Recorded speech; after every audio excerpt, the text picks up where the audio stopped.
दत्ता तू माय मिले करू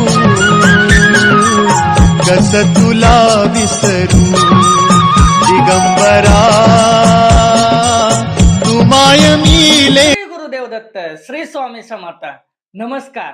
करणी, भूतबाधा, प्रेतबाधा, ब्लॅक मॅजिक, काळी जादू, काळी विद्या, तंत्र साधना या गोष्टी जेवढ्या आपण सहजतेने बोलतोय तेवढ्या सहज नाहीयेत.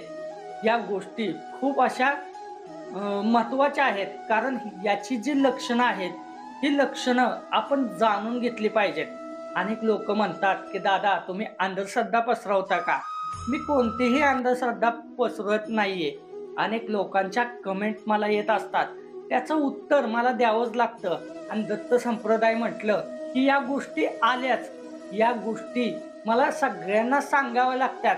अनेक लोकांच्या समस्या आहेत, त्या समस्या दूर कराव्या लागतात. आणि दादाही त्यातूनच आलेला आहे. दादाच्याही घरी खूप मोठ्या अशा बाधा होत्या आणि त्या दत्तकृपेने अक्षरशः दूर झालेल्या आहेत. ज्याचं जळतं त्यालाच कळतं. म्हणून तर मी हा टॉपिक अनेक व्हिडिओच्या मार्फत अनेक लोकांना सांगितलेला आहे. कारण आज पावला पावला गणी करणी, भानामती, प्रेतबाधा, भूतबाधा याच्या नावाखाली अनेक लोकांना लुबाडलं जातं. अनेक बाबा लोकांनी अक्षरशः दुकानच मांडून बसलेले आहेत आणि गरिबाला ते अक्षरशः लुटायचं काम करतात, अक्षरशः घाबरवण्याचं काम करत असतात. म्हणून मी तुम्हाला सांगतो, कुठंही न जाता ठाईच बैसोने करा एक चित्त, आवडे आनंद आळवावा, रामकृष्ण हरी विठ्ठल केशवा मंत्र हा जपावा सर्व काळ. कुठंही जायचं नाहीये. माझं घरच गाणगापूर, माझं घरच पंढरपूर या वचनावर आपण चालायचंय. बघा, तुम्ही जर दादाने सांगितली सेवा जर प्रामाणिकपणे घरी करताय तर दत्त आई साक्षात तुमच्या समोर उभी राहील. तुम्ही पाचाल. जर तुमच्या घरामध्ये अतृप्त आत्मे असले किंवा कुणी काय पाठवलेलं असेल, करणी, भानामती या गोष्टी जर तुमच्यावर कोणी काय केलेल्या असल्या, निगेटिव्ह एनर्जी तुमच्यावर असल्या, घरावर असले त्यांचे प्रभाव, तर अक्षरशः त्यांना मार बसेल. महाराजांची सेवा खूप पॉवरफुल आहे. आणि जर तुम्ही नियम पाळून जर सेवा घरामध्ये केली तर चॅलेंज आहे की तुम्हाला कोणताही त्रास होणार नाहीये. फक्त तुमची आध्यात्मिक उन्नती होईल आणि महाराजांचं सेवा होईल, नामस्मरण होईल, महाराज असल्याची जाणीव तुम्हाला होईल. हे दत्तवाणी सत्यवाणी दादा या व्हिडिओ मधून सांगतोय. असे नवनवीन व्हिडिओ पाहण्यासाठी दादाच्या चॅनलला लगेच सबस्क्राईब करा. आता गांजलेले जी लोक आहेत ती लोक माझे आहेत, समाजातली लोक आहेत. मी त्यांना आपलं मानतो आणि आपलं मानून त्यांना नेहमीच मी मार्गदर्शन करत असतो. अनेक लोक मला फोन करतात, फोनवर समस्या सांगतात, अक्षरशः डोळ्यात पाणी येतं एकेकाचं ऐकून. तुम्ही ऐकलं तर तुम्हाला समजेल की अक्षरशः अशीही परिस्थिती लोकांची असू शकते. खरंच समाजामध्ये खूप अशी बिकट परिस्थिती आहे. तुम्ही पाहिलं असेल, जर तुमच्या घरामध्ये अमावस्याचा काळ असेल किंवा पौर्णिमेचा काळ असेल, अमावस्येच्या आधी 3 दिवस, अमावस्येच्या दिवशी, अमावस्येच्या नंतर 3 दिवस, पौर्णिमेच्या आधी 3 दिवस, पौर्णिमे दिवशी किंवा पौर्णिमेच्या नंतर 3 दिवस घरातल्या एखाद्या व्यक्तीला जर प्रचंड प्रमाणामध्ये त्रास होतोय, तो अक्षरशः मानसिक संतुलन हरवून बसतोय, घरामध्ये क्लेश, भांडण, तंटा या गोष्टी होतात, तर नक्कीच जाणा त्या आपल्यावर काही ना काहीतरी कुणी ना कुणीतरी केलेलं आहे. जर घरातल्या इलेक्ट्रॉनिक वस्तू असतील, त्या वस्तू जर अचानक महिन्यात कंटिन्यू बंद पडतात, सारखं तुम्हाला टीव्ही असेल, फ्रीज असेल, मिक्सर असेल, फॅन असेल, बल्ब असेल, सारखं विकत आणावं लागत असेल, तर निश्चितच समजायचं काही ना काहीतरी प्रॉब्लेम घरामध्ये आहे. जर तुम्ही पहिलं 5,000चा किराणा भरायचा, त्या 5,000वरून आता 7,000च्या किराण्यावर पोचलेला आहात. तुम्हाला समजत नाहीये की एवढा किराणा जातोय कुठं, आपण तर तेवढं खातच नाहीये. तरी लक्षात ठेवा की आपल्या घरामध्ये काही ना काहीतरी प्रॉब्लेम आहेत. जर घरातला एखादा व्यक्ती मानसिक रुग्ण झालेला आहे, अक्षरशः कपडे फाडून टाकतोय किंवा बाहेर असा हिंडतोय, शिवीगाळ करतोय, भीतीने अक्षरशः बेड खाली जाऊन लपतोय, अंगावर धावून येतोय, काचा फोडतोय, कपाट फोडतोय, काही वस्तू असेल कुणालाही मारतोय, कुणालाही शिव्या देतोय किंवा भटकंती करतोय, जर असा एखादा व्यक्ती असला आणि जर डॉक्टरांना दाखवलं, प्राथमिकता डॉक्टरांना दाखवा, ट्रीटमेंट घ्या, कदाचित त्याचा काहीतरी प्रॉब्लेम असू शकतो. जर डॉक्टरांकडून सॉल्व्ह होत नसला तर निश्चितच दादाने सांगितलेल्या गोष्टींकडे लक्ष द्या.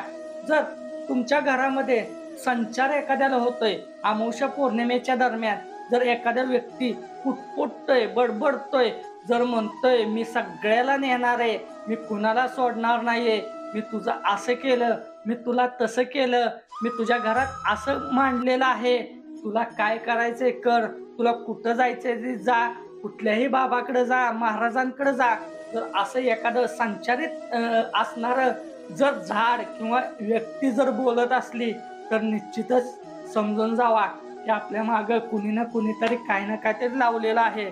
अजून सांगेन, स्वप्न वाईट पडतात, स्वप्नामध्ये भटकंती करताय, अंधारात आहात कुठंही, अक्षरशः स्वप्नामध्ये छातीवर कुणी येऊन बसते, कंप उठतोय, एका खुशीवर दुसऱ्या खुशीवर जाता येत नाहीये, गळा दाबल्यासारखं होतंय, श्वास गुदमरतोय, आवाज देताय दुसऱ्यापर्यंत आवाज पोचत नाहीये, अक्षरशः घाम फुटतोय, तरी समजून जावा की निश्चितच आपल्या मागं काही ना काहीतरी लागलेलं आहे.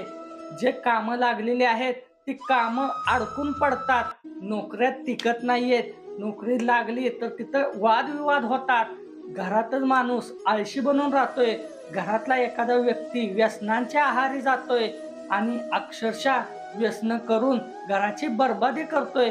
एखादं प्रगतीपथावर असणारं जर घर असेल, अक्षरशः रसा तळागाळाला गेलेला आहे, घरातल्या कुणाशी पटत नाहीये आणि घरावर निश्चितच अनेक लोकांची नजर आहे, दृष्टी आहे की वाईट बोलतात लोक, समाजामध्ये मान सन्मान राहिलेला नाहीये आणि दवाखानाही खूप घरामध्ये होतोय. वारंवार एखाद्या व्यक्ती आजारी पडतोय, तो झाला की दुसरा पडतोय, दुसरा झाला की तिसरा पडतोय आणि आजारांची शृंखला कंटिन्यू घरामध्ये चालू आहे. रिपोर्ट सगळे काढताय, रिपोर्ट सर्व नॉर्मल येतात, तरीही समजत नाहीये घरात एक्झॅक्टली चाललेलं काय आहे. जमिनी विकताय, घरदार विकताय, अक्षरशः सगळं विकून बसलेलं आहात आणि आता आपल्या हातात काहीच राहिलेलं नाहीये. अनेक लोकांना या गोष्टीच कळत नाहीये. वेळ गेली तरी लोक अडूनच बसतात, म्हणतात जे नशिबात होतं, प्रारब्धात होतं त्या गोष्टी झाल्या. पण मी तुम्हाला सांगेन, जर अशा गोष्टी होत असल्या तर आत्ताच सावधान व्हा. बरेच अशी लक्षणं असतात, मी एवढे डिटेल मला अख्खी रात्र पुरल तुम्हाला सांगण्यासाठी, पण मी थोडके तुम्हाला सांगितलेले आहेत. अजून कुणाला काय लक्षणं होत असली तर नक्की कमेंट बॉक्समध्ये सांगा. मी नेक्स्ट व्हिडिओमध्ये नक्कीच ते सांगण्याचा प्रयत्न करेन. आपल्याला कुठंही बुवाबाजी करायची नाहीये. तंत्र मंत्र असले काही उद्योग, लिंब नारळ असले काही उतरून टाकायचे नाहीयेत.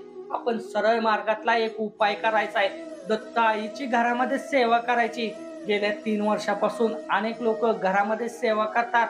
अनेक लोकांच्या बाधा दूर झालेल्या आहेत.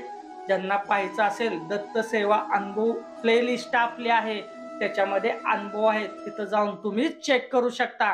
नावा गावासहित, जिल्ह्यासहित, तालुक्यासहित त्या व्यक्तींचा त्यात उल्लेख केलेला आहे. निश्चितच तुम्ही पाहू शकता. तर आता घरामध्ये हे प्रॉब्लेम आहेत, करणी भानामती, जर पित्र दोष, वास्तु दोष जरी असला, कोणतेही प्रॉब्लेम असले तर ही सेवा करा. कोणती सेवा आहे तर गुरुचरित्र 14वा अध्याय, गुरुचरित्र 18वा अध्याय आणि शिवलीलामृत 11वा अध्याय, हे 3 अध्याय तुम्हाला डेली वाचायचे. वाचाय नाही जमलं तर तुम्ही मोबाईलवर ऐकलं तरी चालेल. 3 अगरबत्ती घ्यायच्या, ब्रह्मा विष्णू महेश म्हणून, आणि श्री गुरुदेव दत्त, श्री गुरुदेव दत्त नामस्मरण करायचं. अगरबत्ती संपस्तोपर्यंत उदी, राख, रक्षा, विभूती अंगारा जो पण पडेल ना डबीमध्ये साठवा. घरामध्ये चारी बाजूला फुका, सगळ्यांना लावा. थोडस चिमटभर वाटीत पाणी घेऊन थोडस चिमटभर त्याच्यामध्ये टाका, मिक्स करा. दत्त आईला विनंती करा, हे दत्त आई, हे दत्त प्रभू, तुझा कृपा आशीर्वाद या तीर्थात येऊ द्या. आणि ते तीर्थ घरातल्या प्रत्येक व्यक्तीला पाजा, बाधित व्यक्तीला पाजा. बघा, घरात कोणत्याही प्रकारचा त्रास होणार नाहीये. पण कधी ज्यावेळेस घरातली व्यक्ती मांसाहार आणि मद्यपान पूर्णपणे बंद करतील.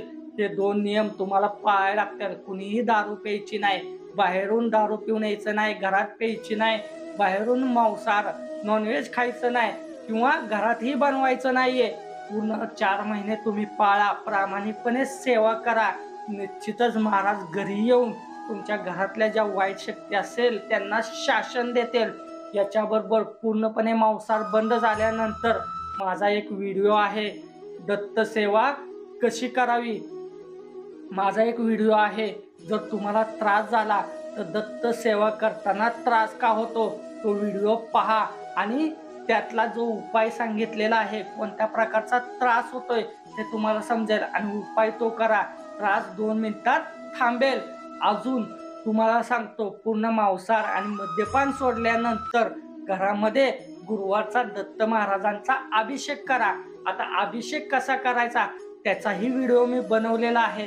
तोही माझ्या चॅनलला जाऊन किंवा यूट्यूबला सर्च करा, दत्त अभिषेक कसा करावा. माझा व्हिडिओ दिसेल, तो पाहून तुम्ही घरी अभिषेक करा. आता ही सेवा सांगितलेली आहे ती मी डिस्क्रिप्शन बॉक्समध्ये टाकेन, कमेंट बॉक्समध्ये टाकेन. तिथून तुम्ही स्क्रीनशॉट काढून घ्या. नक्कीच रिझल्ट आल्यानंतर दादाला कमेंट करून सांगा. अवधूत चिंतन श्री गुरुदेव दत्त.